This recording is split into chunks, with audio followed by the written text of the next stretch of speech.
Imagine you are trying to lay the bricks for a new hospital, right? But at the exact same time, you are actively running defensive cyber warfare against hackers trying to take down your servers. Oh man, that is a massive multitasking headache, like a logistical nightmare. Exactly. You are building critical infrastructure and fighting off targeted attacks all at once. And we're unpacking this fascinating framework of extreme spiritual multitasking from the March 26th edition of a devotional text.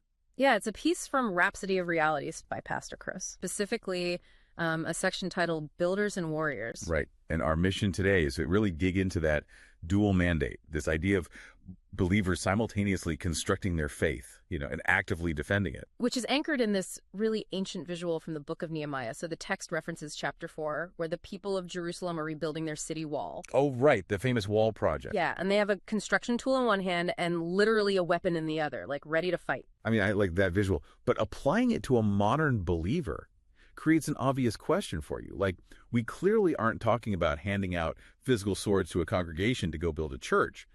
What are the weapons here? Well, the text actually goes out of its way to reject physical weapons entirely. No guns, no swords. The warfare described here is totally verbal and mental. Oh, interesting. So what exactly does that look like in practice? It relies on what it terms effectual prayer and watchfulness. Okay, so effectual prayer basically means advocating with this really intense, relentless focus. Exactly. Yeah. It's like a lawyer pleading a life or death case, Right. Not just reciting a polite little wish before bed. Yeah, and it goes even further than that, actually. The text treats these spoken declarations of faith as literal tactical weapons. Wow, literal weapon. Yeah. The words themselves are meant to dismantle opposition and clear the way for the building process to actually continue. But telling modern believers their words are weapons creates a fascinating operational challenge.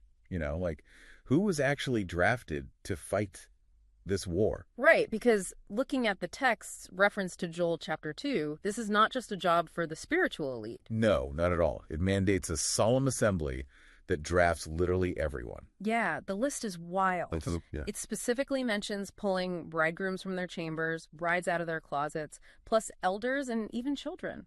I mean, drafting brides and kids sounds less like a standard Sunday service and more like an all-hands-on-deck military protocol. It really puts the entire community on a total emergency footing. The logic here is that the stakes are existential. That makes me wonder how the text believes this collective weeping actually changes global outcomes. Like, what is the mechanism there? The underlying mechanism is basically leverage. By mobilizing literally every single member of the community to focus their verbal energy on a single point. Oh, I see. Yeah, the text suggests they generate enough spiritual force to prompt direct divine intervention. They want to ensure that external heathen forces don't rule over them.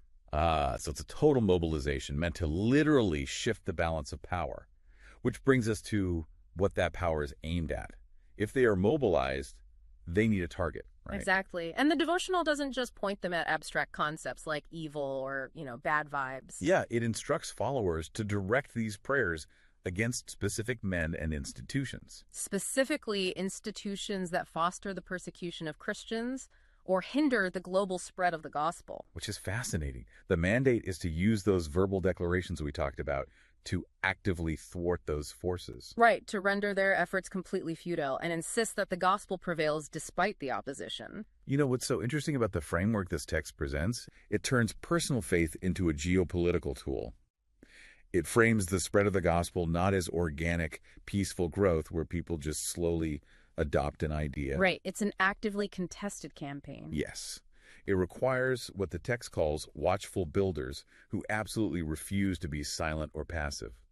The worldview here demands constant vigilance. It is a relentless blending of creation, building the kingdom with defense, warring against its opponents, and it's all executed through the strict use of focused prayer. Yeah, it all hinges on the absolute conviction that spoken words possess the tangible power to alter reality. Which is a pretty massive concept to wrap your head around. It really is. And that leaves us with a really provocative thought for you to chew on. How much power do the words you choose to speak every single day actually have in constructing your own reality? Oh, I love that. Right. Whether you are building infrastructure or fighting off attacks, maybe the words you use to define your world are the most powerful tools you hold in your hands. You can find more information on this source material, The Rhapsody of Realities by Pastor Chris, on their website, www.rhapsodyofrealities.org. We'll catch you next time. We trust you were blessed by this episode.